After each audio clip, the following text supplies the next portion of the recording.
This episode is being sponsored by First Response Pregnancy.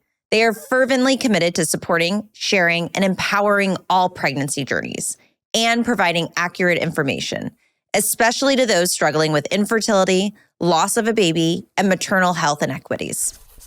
You're obviously pregnant, you're expecting a little one, you're expecting a family. And then in that moment, it's just like everything is taken away and you're not expecting to hear those words. You're not expecting that now there's no future. Hi, everyone. It's Olympic figure skater and broadcaster Tara Lipinski, and you're listening to Unexpecting. I started this podcast with my husband and now co-host Todd to bear it all about my untold 5-year and often excruciating journey with infertility.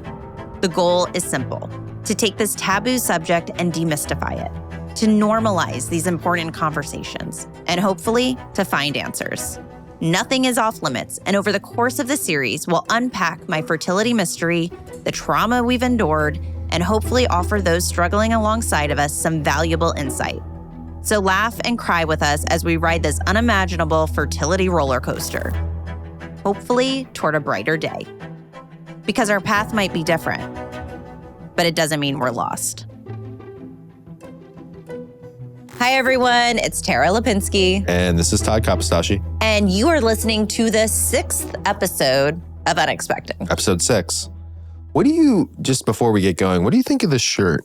Guys, he has asked me this. No, but this is a purchase on my own. I just want to say that one thing that disappoints me about my life, or just like me in general, if I could like go back in time, is I would establish some sort of personal style. Right. Like it's not that I have bad style. I have like horribly, like, what's the word? Like generic, plausible style. Like it's so obvious. It's like button up, jeans, cute, hoodie, khakis. Yeah, but I have friends who like, I wouldn't even say I like their style necessarily, but they like go for it. They like try stuff. Like I see them out and I'm like, oh man, you look cool. Because like I like that. I never look cool. You're my like Cleveland guy in your nice little hoodie and baseball cap. I know, but I never look cool. But Todd, this year I bought you a hoodie that I guess you would call it like eggplant.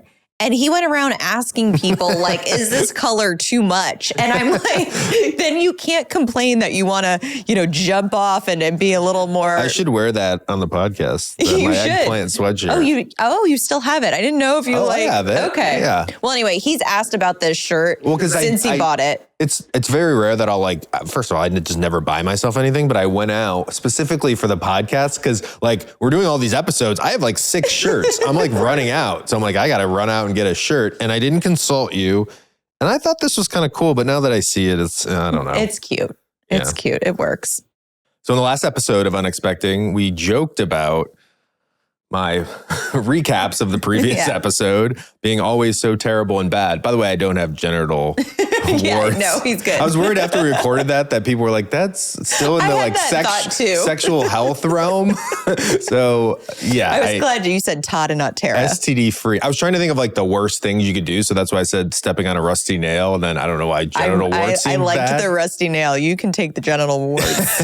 Yeah. STD free. Always have been. Always will be.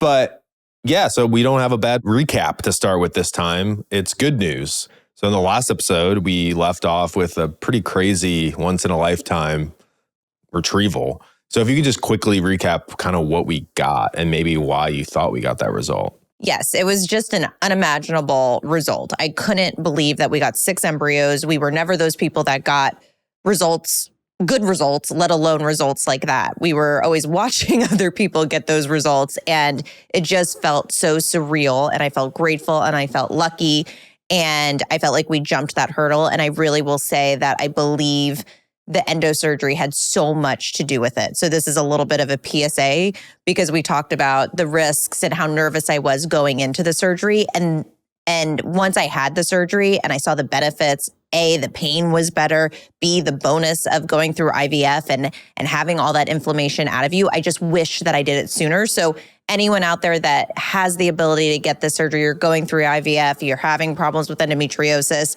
do not be afraid. Do not Google like I did because I was so surprised. The surgery went so smoothly. Recovery varies for people. Sometimes it can take months, but for me, I really improved day to day. And I joke with you all the time now that because I'm so not afraid of this anymore. And it was such an incredible help to our journey that I'm always like, Todd, it's like teeth cleaning. I should just head in and get an endo surgery today. And I feel like you want too many of these now. Like a weekly endo surgery. I am all for the endo surgery. But the butt zings there's less butt zings, and those were kind of fun, no? For you to laugh at me about. So you go, You guys know what I'm talking about with these butt zings. I know it. But so not to play contrarian at all in this whole, endo surgery, amazing retrieval, but I will.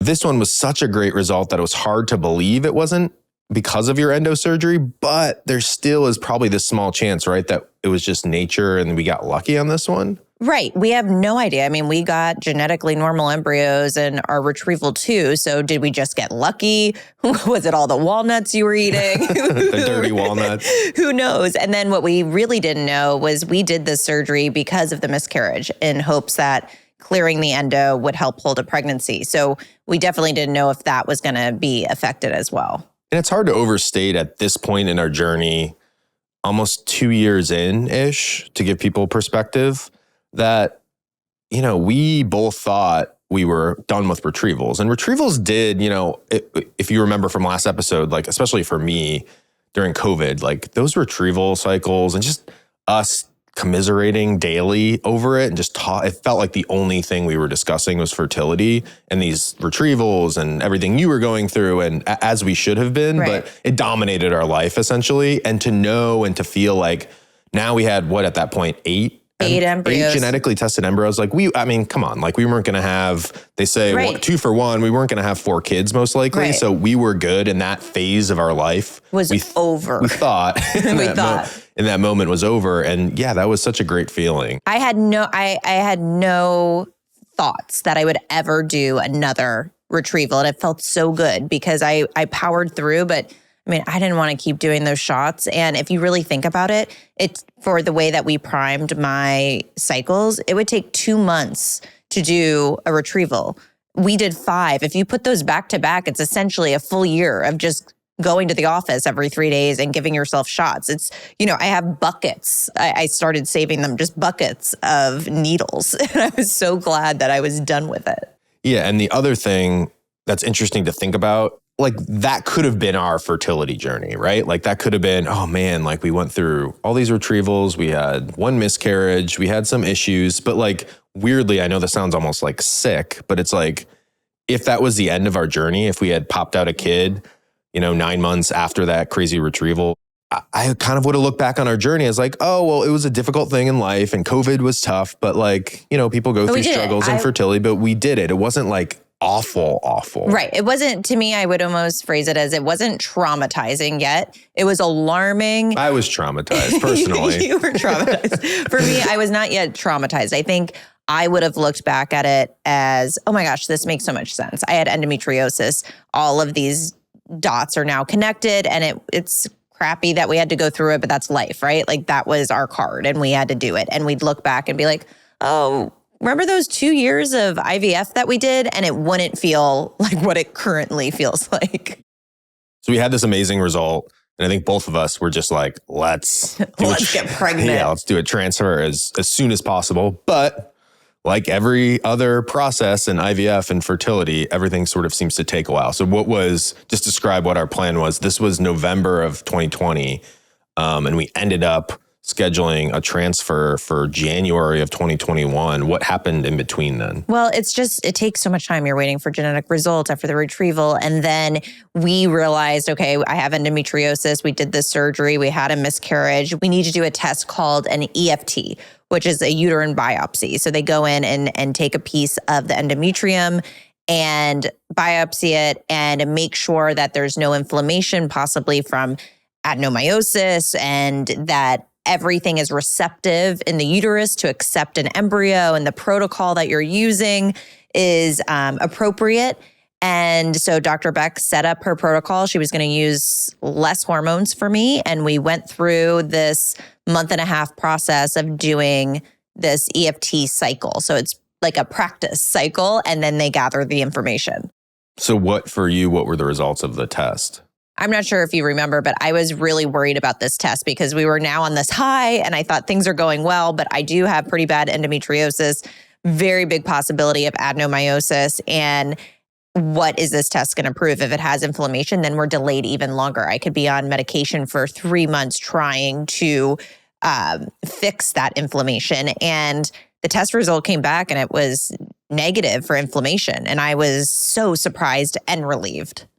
So this transfer that was going to happen in early January of 2021 actually coincided with a skating event for you. Because again, we're taking everyone through this experience, but like, I hate to say it, but life does go on. Yes. We have jobs and families yes. and all of these things that we're still simultaneously doing. I mean, COVID was a little different, and part of my struggle, I think I probably would have done better with more of an outlet. Right. Because I was like editing a project at home during COVID and all the stuff we talked about in the last episode that I struggled with. But now, I suppose in January 2021, things were opening up again. Slightly. There were pretty strict COVID protocols for this event we went to, which was the national championships, which was one of the biggest events of the year. And I feel like I really filled everyone in at this point.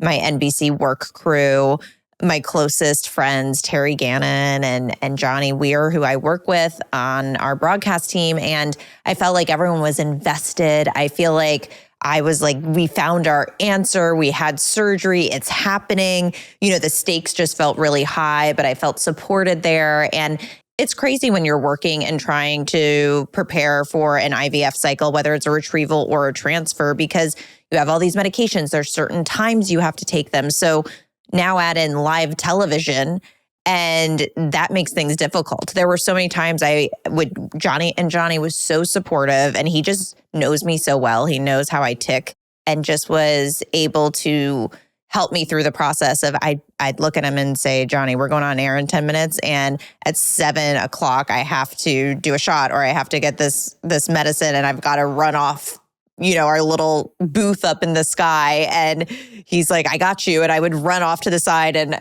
I don't even know if people saw me. I was like doing my medicine and running back on and the headset on. And there's a triple Lutz. That's how it went. Well, it's also just proof of, again, massive cliche, but they're like, you never know what people are going through. But it is true. It's like you're on air commentating, and little does anybody know who's a skating fan or just watching the telecast that like in between you're calling me and worried about numbers or taking shots or taking this medicine, or your mind is in a few different places, but you're also trying to like do well at your job. And we're also on air talent, which is like, we're supposed to be happy and bubbly and alive and not tired. I think about even this podcast, which is my broadcasting debut. And it's like, I don't know, like this is kind of, we're here in our basement, so this isn't really nerve wracking, but it's like, I can't imagine if I was like doing this and then like, oh, Todd, go jam a shot in your stomach, or go take a call about some bad results and then have to go back on air. Like it's not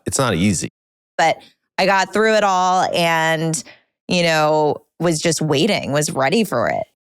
It's probably important to point out too that this isn't a process, and we'll explain what an actual transfer is in a second, but these things it's not like, oh, you get to the transfer stage and the embryo just like goes in and you're pregnant. Like this is, again, another sort of medical procedure where it's put in and then you cross your fingers and hope it's, what is it, like 60%? There's odds again, but these odds are great. These odds are like 65%. Especially compared to natural pregnancy. There's like you're tripling your chances. Yeah. And, I feel like going into this with genetically tested embryos, I don't know how everyone else feels in IVF, but when you have that, sometimes it feels like you have that leg up of just, again, crossing out other variables where you're like, this has to work, right? Like I can end up in the 65%.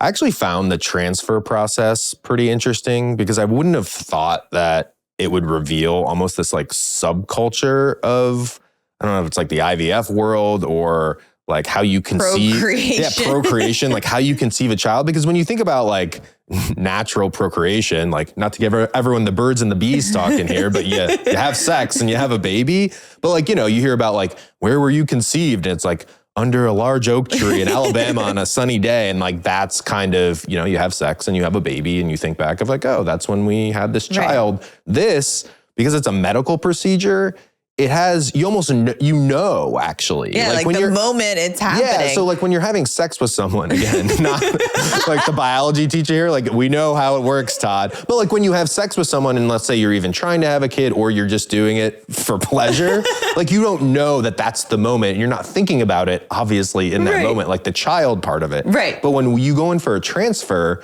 you know that like that's the moment. That's the moment. And I found those days magical. I don't know what it was. I would go in, I would get myself in a certain mood. I don't know if you remember, sometimes I would listen to these meditations that day. That day was so important. It was like a birthday. It was like a holiday. And we had to be, united together. And we were, I just felt like we were so connected. And it was this magical thing that was happening. We would go into the room. I always love beforehand, you go in, they give you a little half a Valium. Here we go again, Tara. Back to the drugs. So now we know why you like these days. Yes, it has nothing to do with 100% great days. Don't forget my Valium. But then you would get suited up in your little white suit. Remember, you'd have to put your hat on, and we go into the room, and then they would show us the embryo. I thought the progression of what happens for the next 15 minutes, just so cool. You worked so hard in this retrieval and you don't, you think of, I have 6 embryos, but then you get to see that actual embryo and you know the gender and you know the genetics, and they pop it up on the screen and they show it what it looked like before and then after it thawed, and your embryologist is there, which me, I was like eyeing and just wanting to ask all the questions, like, how did it thaw? How does it look? You were like a resident embryologist at that point. Really, at this point, I was asking all the questions. And then I would get reassurance there, and Dr. Beck would be like, it looks beautiful. And then they take that little catheter. And because I had endo, it was a little bit tricky. So for me, it's usually a very painless process. But for me, there was pain. But again, one of those things where you want everything to go so well. Like I would just sit there. I don't know if you remember this. And I would grip like the sides or your hand because it hurt so bad. And Dr. Beck was always so kind in these procedures and asking, are you okay? You don't feel pain. She never wanted me to feel pain. And I would lie to her, be like, absolutely not. And you know what I mean? Because I just wanted her to do what she does best. And I didn't want my pain to be an interference. And then the best part is, she places it in this very specific spot, and she always, will tell us, look now, it's almost like a spark of, like in my mind, I'm spark of life. Well, that's what they call it, right? Right. And it's just this, just, you can see this little bright dot star, and you can then just see it sitting there. And then I keep looking at the screen and I'm like, oh my gosh, just grow into a baby. Yeah. Because it's not the moment of conception, because that's, I guess if you get technical, it's obviously when the sperm and the egg come together and you have the embryo, because that's already technically life. But I do think that like if you don't go through IVF, you don't get the moment we're talking about where that embryo is then like placed in your uterus and will become, something in your body. Then you just now rely on implantation.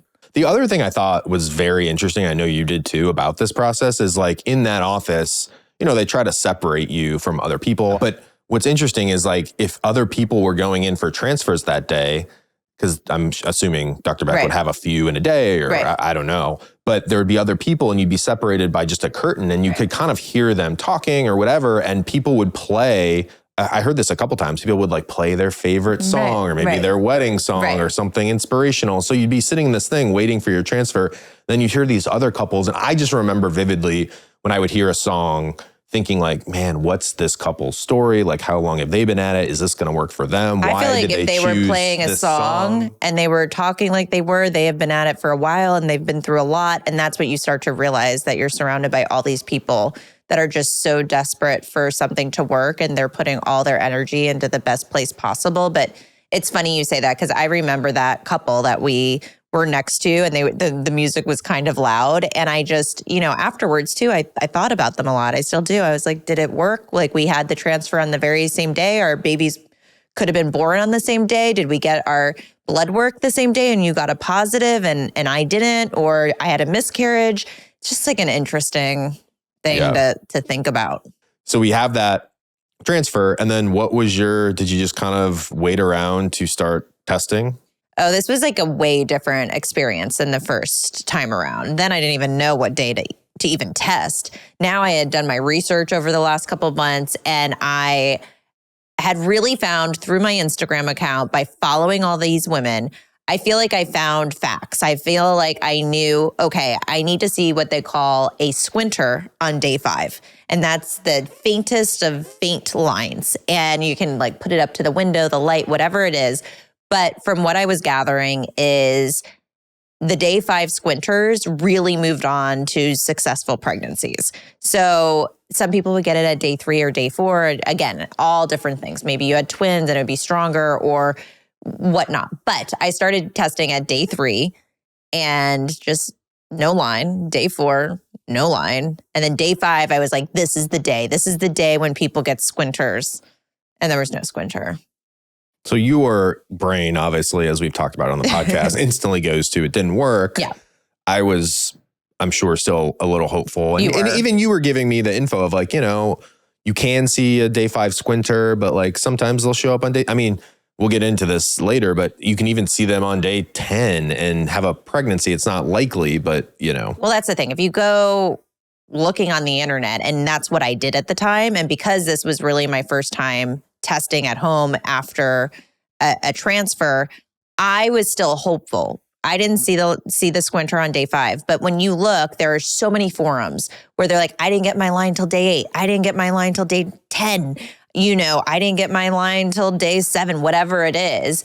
And I was still hopeful, but I did just have that uncomfortable feeling of, I feel like day 5 is when we wanted it. Also, it just would have been nice and easy. We've been through so much. It would have been nice for it to just like work and not just cause more stress. Like, just be there. Yeah.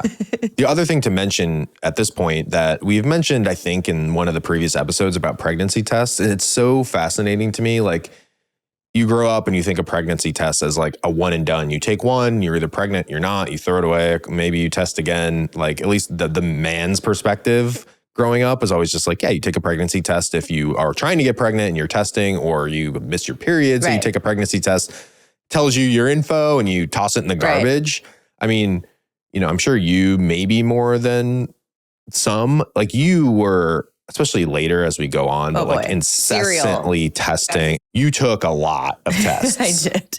I mean, it's so funny that First Response is sponsoring our podcast because, I mean, Todd, how many times did I laugh about this, that I should own stock in this company? Well, there are a lot of BS sort of like sponsorships in TV, podcasts. Not in this podcast. It is this podcast is pretty legit. Legit. I have taken them. I've done the test. I've whoever's part of this, we have been with you on this journey way before in my own journey. So I think that, the pregnancy testing was, it became something that satiated this out of control feeling that I had. And again, with the 6 day early, and especially First Response with the pink line, so you didn't have to worry about inaccurate results. It was so addictive to do them, because like you could see the faintest line and you could then do line progression. So, I didn't see a line on day 5 and I didn't see a line on day 6. And I was like, we're out of the game. And I thought in my head, I'm like, if we don't see something on day 7, we're definitely done.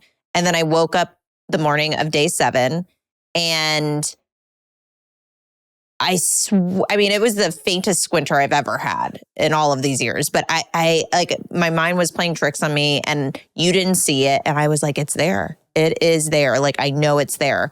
And I sat in bed. I remember this. I sat in bed and I downloaded this app I think it was called Checker.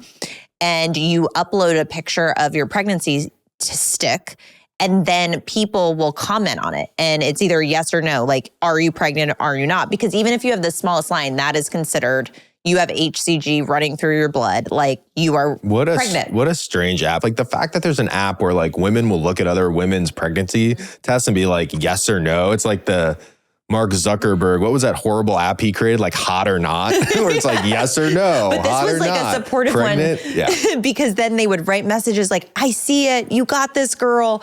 And so, and then you could it was like a filter. You could put like a blue line on it. You could put contrast. You could, use saturation to try to make the line show up more. Yeah, and I think you got into what people would call serial testing, I guess, which I always, again, the differences between you and I always kind of wanted you to just wait until. For the blood test. Or just wait until like day 7 or 8, where you'd kind of know for sure if it was like a yes or a no, instead of this like limbo where it's like, I may see a squinter and I'm asking people online if I'm pregnant or not. Like, let's just wait. But it was obviously satiating something. It was. And in the beginning, like when we'd have these discussions, sometimes I felt guilty. I was like, am I doing something that's making our lives even more stressful? But I really, and connecting with other people on Instagram or, I was on my fake account, but seeing all these women talk about this, I realized it really should be a personal decision and none of you should feel bad whether you want to wait and that brings less anxiety into your life or you do want to test early. Because there are people like me that, yeah, I could have waited a day, but what do you think is going on in my mind on day 5? And I just know if I peed on a stick, maybe I'd see a line. And I think for me, it was just a little bit easier to test and it felt like I had some control. Control made the anxiety feel less invasive. And I just felt like if I see something going wrong, I'll start grieving that and I'd rather know now. And now a quick word from our sponsors. First Response is fervently committed to supporting, sharing, and empowering all pregnancy journeys and provide accurate information, especially to those struggling with infertility, loss of a baby, and maternal health inequities. First Response knows that when testing for pregnancy, you want to be sure of your result. That's why they created Comfort Check, a pregnancy test kit that helps you test confidently and conveniently. The First Response Comfort Check Pregnancy Test Kit is a value pack containing 8 total tests, 3 First Response early result tests, and 5 First Response pregnancy test strips, allowing women to test early and often for added reassurance. First Response's early result test included in the Comfort Check Kit is their #1 best-selling pregnancy test. It detects all major forms of the pregnancy hormone commonly found in urine and is over 99% accurate from the day of your expected period, with results ready to be read in just 3 minutes. The First Response Comfort Check Pregnancy Test Kit is available for purchase in-store and online. Be sure to pick one up today. So on day 7, we got, in your eyes, a squinter, but then you went and got the HCG test, which is a more accurate. Right. I went to my regular doctor just because I thought I was losing my mind of looking at this pregnancy stick. And I just wanted to know what that number was. And it was 7, which is not good. Is not good. I mean, it is very low. Well, so then on that day, are you thinking 7, it's over? Like, what do they say that number means at that day? Yeah, the crazy thing is there's really not a lot of information out there that tells you exactly what a perfect number is. Because, it could vary. But I still had hope at this point. This was really only our second time being pregnant. So I didn't have all the knowledge. I had a lot of knowledge. But when you Google, you still saw things out there where it was like, oh, I got my line on day 7. It's fine. So I was still hopeful. But I was thinking, oh my goodness, if it's supposed to double every 2 days and on day 10 is when I get my real blood work and they like it to be at least over, like 100, how is that going to happen? Like 14 to 28, like this doesn't look great. But they can skyrocket at random times. But then what was your day 10 number? I think it was like 29 or something. It was just so low. So I knew on day 10 at that point that number wasn't good. So the hope sort of drained away. And of course, the questions I started throwing at Dr. Beck of like, what does this mean? This looks like it's probably going to be another miscarriage. Like what's going to happen? And, again, doctors, what are they going to say? It's just wait and see. So every 2 days we'd go in and it would be like, it doubled. And again, limbo. What does that mean? Great that you want it to double, but is the low number going to be an issue? And so we were just in this limbo and I was, testing every day and the line was getting stronger. And I remember we went away for, I think like a day or 2 for Valentine's Day. And instead of packing something sexy, I was packing my estrogen and my progesterone and my pregnancy test. You could have made like a a special custom-made lingerie made out of only pregnancy sticks. See? That's like where we got to eventually. Yeah, that's so sad. We'll get into some timed intercourse later in the podcast. That is some of the most disturbing content you'll hear. Ever. Little tease for later. Oh, man. I do remember on that trip or around that time, we took like a little mini boat trip around the harbor in Newport. And I remember you telling one of the workers as you like stepped into the boat, like, oh, like be careful, I'm pregnant or something. And it's weird to think because I know you in that moment thought that you weren't, but you still sort of said that. I was always curious what the psychology behind that was. I always remember this day. It's kind of sad. And I think, well, for one, we went on this boat and it was like small, but it was really far away. And he's like, jump in. And I, in my mind, I was still trying to protect this pregnancy as much as I could because we are pregnant technically.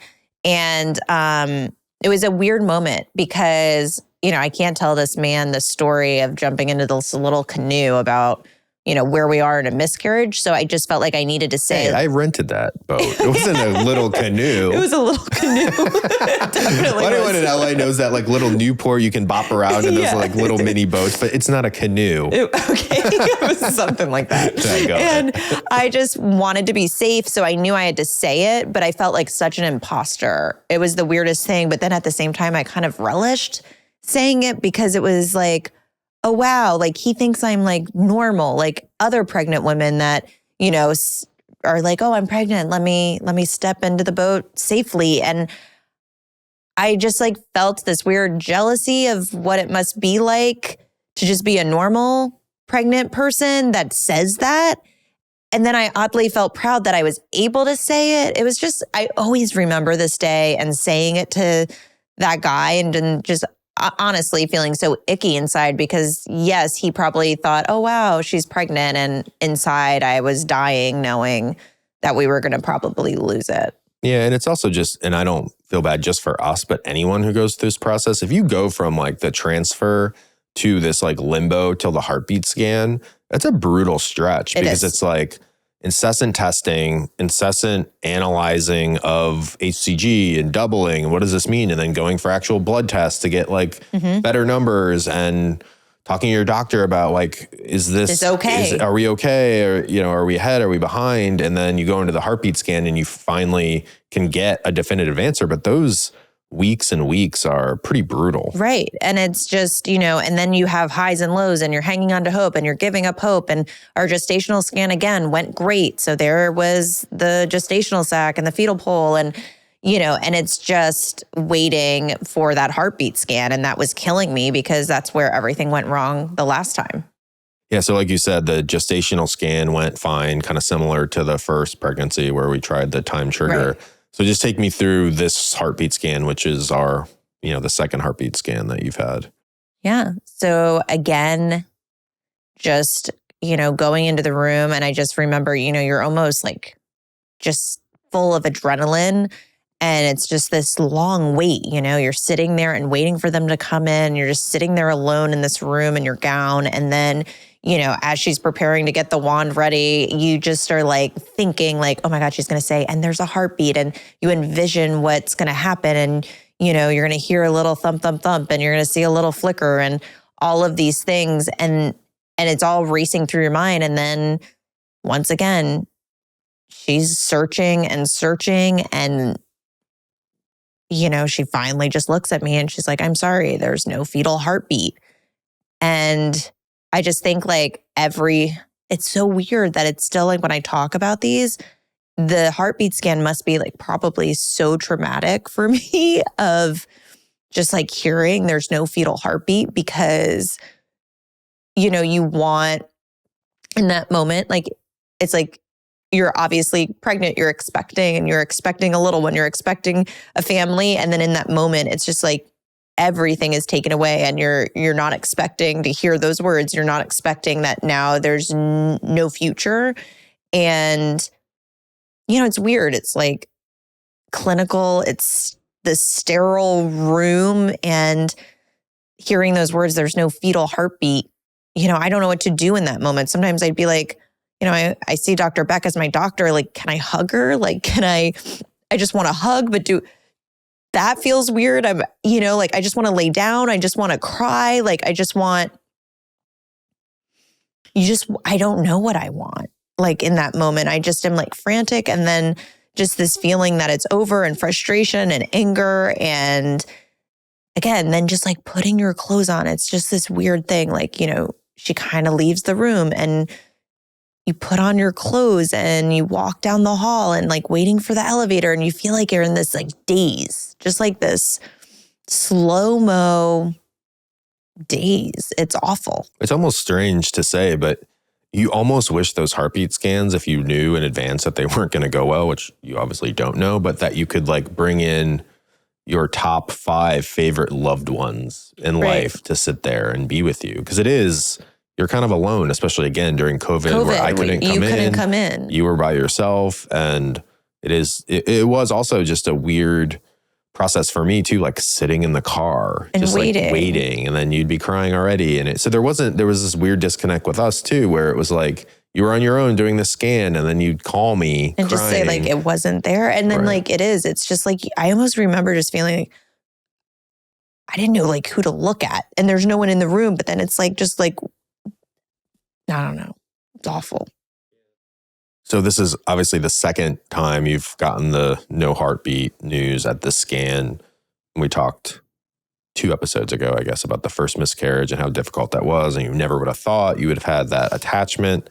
How, again, weird question about ranking or comparing, but how was this one different? Was it the unknowns were kind of gone now, though? You knew what a miscarriage felt like. Was it any easier this time?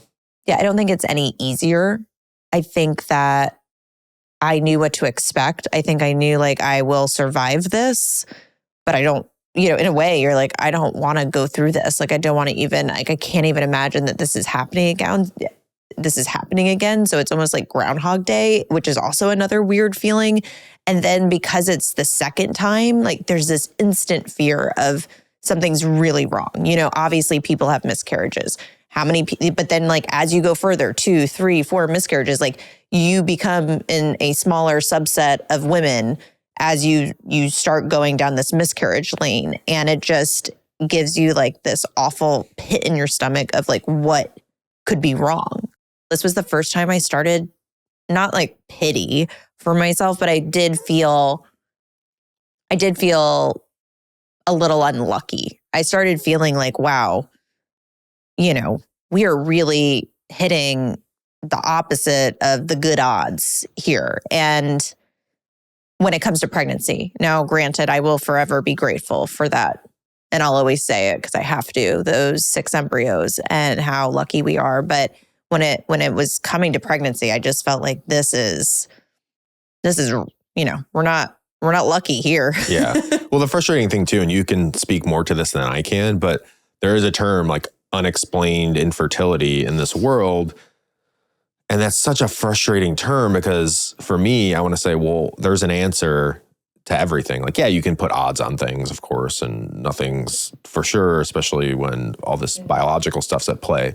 But like, there is an answer there, right? It's just finding it. And it's so difficult to find. And I think this, like, everyone should feel this way because I really eventually felt this way where unexplained infertility was not a good enough diagnosis for me. And I remember, on my fake Instagram account, I followed an account called The Egg Whisperer, and she does a lot of posts. And I remember I came across one during this time, which talked about unexplained infertility. And it literally said, keep asking those questions. Yes, it could, it's like finding a needle in the haystack, but it's there. Maybe there's going to be too many different combinations or variables to find it, but that needle is somewhere. So for me, I needed to figure out this mystery. But that's a hard thing too. It's like, you want to start something right away. You want to like get back into it. Do we just do another transfer? Do you do another endo surgery? Do we, try something else? But you talk about a needle in a haystack and it's sort of like, well, are we just going to keep doing this over and over and over, not really knowing what the problem is and like wasting these embryos? And like, how are we finding this needle in a haystack? I mean, doctors go to school for forever to like have any sense of what these issues are. And they're amazing at what they do. But even like every infertility doctor out there like has failures. So it's like, what do we, what's our next step if it's not just like do the same thing over again? Right. And I think that's where the fear just really set in. So this time the miscarriage wasn't just like the first time was like dealing just with the emotions of that. And this was like also dealing with intense fear of next steps. So the only way that I was really able to help navigate some of these emotions that I was feeling with the miscarriage was to research. And I will just tell anyone out there, if you want to do it, because to be able to self-advocate and ask your doctor questions, I just think it's so key, and it gives you a sense of knowledge and control. And I came across an ERA test that obviously a lot of people in IVF know about. And it was one of those things where I was like, hey, why don't we test this? We didn't do this. So I asked the question to Dr. Beck, can we do this? And what the ERA test does, it will determine if someone's endometrium is ready to receive the embryo, of how many hours of progesterone support do they need. So very simply, you either get a receptive, pre-receptive, or post-receptive. My friend went through 2 failed transfers, did this. She was 24 hours pre-receptive, and then the next one worked. So in my mind, I was like, this is our answer. We need to do this test and make sure that we're receptive. Maybe this is why we lost it. And what did that test tell you? It actually told us that we were 24 hours pre-receptive, which is, pretty big. But just so people understand that it's essentially then just a protocol changing the amount of progesterone, the amount of hours of progesterone. Before you go into a transfer. Correct. But that could, if you read about it, have a big effect on implantation and on pregnancy or pregnancy loss. So, there is still some controversial stuff around the ERA of if it is actually, the end all be all for why someone would not have, implantation work or lose a pregnancy. So you were just optimistic maybe then by those results that a change in protocol whenever we did another transfer that was help. It. And now a quick word from our sponsors. I wanted to give you more information about Receptiva DX. I feel very lucky that I was able to take this test and remove some of the mystery out of my own fertility journey. A diagnosis of unexplained infertility is difficult, and miscarriage is traumatic. So I'm thankful there's a test like Receptiva DX that can provide insight and answers that many people are desperately seeking. Receptiva DX is a powerful test that can help detect inflammatory conditions on the uterine lining that might be preventing you from becoming pregnant or staying pregnant. If you have experienced implantation failure or recurrent pregnancy loss, ask your doctor about Receptiva DX testing. If found, uterine inflammation can be treated, providing a new pathway to achieving a successful pregnancy. Treatment options can improve the chances for a successful live birth 5-fold. To learn more, please visit receptivadx.com or ask your doctor if this test is right for you. I am so excited to intro you to Kat Schneider and how the incredible company Ritual came about. It's quite the story. She was pregnant, building a business from scratch, and couldn't find a prenatal that she trusted. Well, she found a solution and made Ritual a success. I am someone who personally likes to research and feel confident that anything added into my daily regimen was something I trusted. That's exactly how I found the Essential for Women prenatal. I love that this is a high-quality formulation with nature-identical choline and clinically studied methylated folate to support baby's neural tube development before and during pregnancy. So why settle for a multivitamin you're not 100% sure about? Ritual was literally built on trust, so you know it's the real deal. Ritual is offering my listeners 30% off during your first month. Visit ritual.com/Tara to start Ritual or add Essential for Women prenatal to your subscription today. One other thing that was going on during this time, which was actually a good thing, I think, for us, that broke up fertility talk and just was a cool thing for us, as we started producing together a doc series on a skating topic, which was like so fun. I think looking back, that was like so fun. It was. So many funny stories. Oh my goodness. So many crazy stories. It was just like a fun thing to do with you. But around this time, we were leaving for a trip for medaling. I don't know if you remember that. Yeah, like in a day or two. It was a tight turnaround, which was also awful because you're going through this and then I have to put work mode hat on again. And I'm not really ready to do that. And we're traveling in COVID, which was completely insane. We do actually have a funny story of this is like days after your DNC. Which one? Ted Lieu? Well, yeah, we're going on this international trip to Switzerland. And, Tara's obviously her mind is in other places because she's having miscarriages. So I don't blame you. But we're going on this trip. We have a crew going with us. Yeah. Obviously, we're doing this big interview with one of the main characters in the doc series. So stakes are high. Yeah. We're excited to go. And I don't know, this is 3 days before we were going to leave. And Tara casually looks at her passport and realizes it's expired. Now, renewing a passport in any other year, really, besides 2020 and 2021 was pretty easy, I think. And I don't know, you probably couldn't do it in 3 days, certainly, but it was easier. But during COVID, there was year wait list to get passports renewed because everyone basically let their passport run out. And we needed to leave in 3 days. In 2 or 3 days, it was you're not going, essentially. So call Ted Lieu. So shout out, man, to Ted Lieu. He's the man. Our representative in our area. And again, this is funny, the differences between us is Tara's I'm going to reach out to our congressman. He's going to get me a passport. And I'm like, are you insane? I know, we had a fight about it. You're this is so silly. I was this is a waste. It wasn't, I just thought it was a waste of time. Yeah. And I'm mad at Tara. I'm come on, man. We're doing this project together. What an amateur, traveling and doesn't even have a passport and you're ruining this trip and probably in a nicer way was giving you grief. I then a day later look at my passport, also expired. And then I was well, we got to call Ted Lieu. We got Ted Lieu on the line, so might as well. Can you make it 2? And he did. He made it 2. And he did. Okay, but this is the craziest part of this passport story, guys. So we were on our way to Switzerland. We get on the plane. We're prepping for a movie. Our headsets are on. I look over and your passport's in the middle of the seat. A perfect spot for your passport. No. So I look over at you and you're watching a movie. So I interrupt you. I'm hey, and I'm mouthing it. Hey, Todd, move your passport. That's not good. It could fall. And you kind of just look over at me I'm crazy. You can't hear what I'm saying. I'm well, that was rude. And in my mind, what I would have normally done is that, I'll go get the passport and put it in my purse and make sure it's safe. But I was this time we're just going to leave the passport there and see what happens.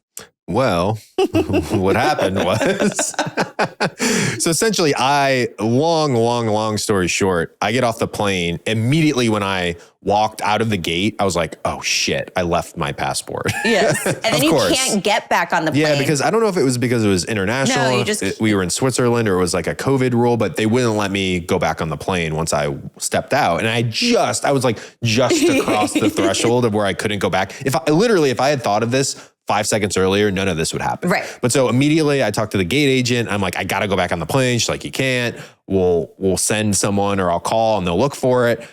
They call back and they're they can't find it. And they were so flippant about it. It was oh, we can't find it. I'm you realize I'm now stranded in this country without my passport. Right. And meanwhile, I'm just trying to bite my tongue. I stop another flight attendant in the airport. I'm please, they're not really helping us here. Could you go down and look? He went down and looked. He couldn't find it. The plane is closing up. All the passengers are gone. We have crew members staring at us. It was a disaster. We basically went to where you give the border control. Yeah, to border control. And they took us in the back and they're we were both back there, but eventually they were I explained to them it's on the plane. They're well, I mean, what do you want us to do? Yeah, I'll always remember that room. It's exactly what you think of a border control room. It was a table, a little light hanging. And a two-way mirror. Right. And the woman saying I'm so sorry, Tara, now you have to leave. You've been here too long. And Todd will have to go back to the States within 24 hours and the plane is leaving in 2 hours. Yeah. Essentially, they were you're going to have to fly back in the morning. And I was well, where am I staying? And they have, it's crazy. I'm sure everyone knows this. I didn't. They have a little mini weird hostel within the airport. it looks very sort of institutional. It has like one hallway and all these just like blank rooms on it. And you actually have to pay for them. There's like a woman there with like a credit card That's what machine. you get for losing your passport. He's like $18.99. I'm like, okay. I go into my room, and this is when you are simultaneously driving to France in the rain, calling our congressperson. Ted Lieu. It wasn't just Ted Lieu though. I feel like, or Ted Lieu's people got in like the embassies essentially. I got a call from someone at the US embassy in Switzerland being like, well, we could maybe have someone try to pick you up one in this other. I mean, we had people really helping us here. It was crazy because it was very late at night. I'm driving. My GPS was not working. Reception was awful. I felt like I was just like driving in circles. At one point, I couldn't get a hold of you. I'm randomly getting calls from Ted Lieu's office. But Ted Lieu's people eventually called essentially the company that like cleans the plane somehow. And so a woman from there called me and was like, we've already checked. Like, thank you for involving like every single person in the United States to try to like work this out. But like, yeah, we looked on the plane and your passport's not there. I'm like, lady, God, just please go back and check again. And at that point, they hadn't taken the seat out. So I said, as one last favor to the United States of America and to Tara Lipinski, a gold medal winning American hero, and Ted Lieu, a great congressman from the great state of California, would you please like physically remove the seat and look? And she's like, all right, this plane is leaving for another flight in like a half hour. So we'll try. I get a call 30 minutes later saying they found it. It was like deep, deep, deep in the well under the seat. They had to remove the seat. What did you learn? Always listen to your wife. Yes. Don't give her attitude. Don't. Or do whatever you want. Just ask Ted Lieu to fix it. So enough about meddling. We come home from that trip, and then if everyone remembers, the Tokyo Olympics, the Winter Olympics, because of COVID, were canceled or postponed, which is a year crazy, and became a summer event, right? So July of 2021 was Tokyo. Our hope was before Tokyo, we would do another transfer and give it another shot. But just explain, we had some complications that led to that not working out. Yes. So we had some complications. It was about a month later and we were traveling. I was expecting to get my period. I didn't get it. I was also having this weird pain, this sensation that just didn't feel right, this pinching feeling. And of course, I start researching why would a period be late after a miscarriage? Now, granted, it just can be late and that's what it is. Your body's resetting. It doesn't work like clockwork. But the other answer could be scar tissue. And that was definitely on my mind from, now having a second D&C. So, when I talked to Dr. Beck, she was like, oh, it'll probably just come back. Don't worry about it. And then the second month it didn't come. And I just started getting this internal gut feeling. And this is where I say, like, this is where if you're going through this and you really are in tune with your body, ask questions, ask your doctor to take a second look, or, it may be nothing, but it could be something. So I called and I was like, can I come in? I just want to see where we're at. Something doesn't feel right. So she brought me in, we did a scan and she's like, oh, you just ovulated. Great. In, 12 to 14 days, you'll get a period. Like clockwork, 12 to 14 days later, I had the weirdest thing ever happen to me and maybe one of the most painful things ever. But I started getting cramps and I was relieved. I was like, see, I worried for nothing. No scar tissue. I'm about to get my period. And I had the craziest cramps, but not a drop of blood. My stomach was so distended. I wasn't able to drink or eat. It felt like something was pushing up against my lungs and it felt uncomfortable to walk downstairs or even walk in general. I was just laying in the bed, so nauseous, in so much pain. I remember at one point, like I was on the bathroom floor calling you and I was like, I don't know what this is, but this, like, you may just have to take me to, it was the weekend. I was like, I just have to take me to the hospital because I pain meds are not cutting it. I went through this incredible pain for 3 days. Then Dr. Beck saw me, on Monday and she's like, oh, it looks like, all your lining of your uterus has shed, which means you had your period. And I was like, no, you don't understand. There was not a drop of blood. And she was like, what? So again, I'm not really sure what happened or where that went or what complication happened during this period, but it was the most intense pain. And then we were like, okay, now we have to figure this out. could it be scar tissue? So I go to Dr. Beck's and she takes a catheter and she's going to stick it up there and she's going to do this ultrasound and put saline in there to see if there's any scar tissue. Well, she's putting the catheter up and now we're bringing in 2 nurses, 3 nurses. We're not getting anywhere. We can't get it in to my uterus. And she has such a great eye. And she finally, I was in so much pain. I was like gripping the sides of the table at this point because it just was A, painful for my endo, but B, it was like stuck. It wasn't going anywhere. So she's like, I think I see a band of scar tissue over your cervix. So the solution for that was, she called my OB, filled him in, and he said, you know what? I can take care of this. And he was like, Tara, he called me. He's like, you have 2 options. I'm leaving for 2 weeks. Either you can come in 2 weeks from now, we can put you under anesthesia and do a procedure, or you can come in, I can give you some meds to soften everything, and I just will take the catheter and bust through the scar tissue. Well, I was not going to wait 2 weeks at all. We did not have that kind of time. We decided to do the bust through option. We went to the bust through, and oh my goodness, if I thought I was in pain the weekend before, this was intense. I literally, there was a nurse like holding my arm and I was kind of screaming. He was, like there was just no meds. I was like, it just was crazy painful. And it went on for like 20 minutes as he's trying to kind of bust through, and he did. And it worked. And he got up there and he then looked inside and everything else looked good. But yeah, that was another 2-3 month delay just from that one complication. So we eventually do have our second transfer on October 18th, 2021. So again, like just the time suck of IVF. I mean, think about it. The previous one was in January of that year. So we're months and months and months later. You have that, no heartbeat. And then it's like, let's get back and do it again. But it's just time, a lot of time passes. So much time. And stress and talking about it for another and 9 just months. Like, again, and then just the stakes feel like they get so high because you're thinking about it for every hour of every day. And it's important to know, you had mentioned this, obviously the ERA test that you had taken was going to change your protocol for this, correct? And what was that new protocol? Well, we were not only changing the amount of hours of progesterone, but we were also going to do a frozen medicated transfer. So the medicated part of that was Lupron, which I would then add on the month before. So it extended the time period leading up to the transfer, just kind of calming everything down, making sure there's no inflammation. So we end up doing our second transfer. Just take me through those next days where you then start to test. We had to wait a few days to get to day 5. And day 5 was that crucial day that we wanted to see a second line. We wanted to see just the tiniest squinter. Anything. And I woke up that morning and I took out the test, and I remember just standing in the bathroom, just praying, let me see just the tiniest line pop up. Please, please, please. And I tested and there was no line. Thanks for listening to Unexpecting the podcast.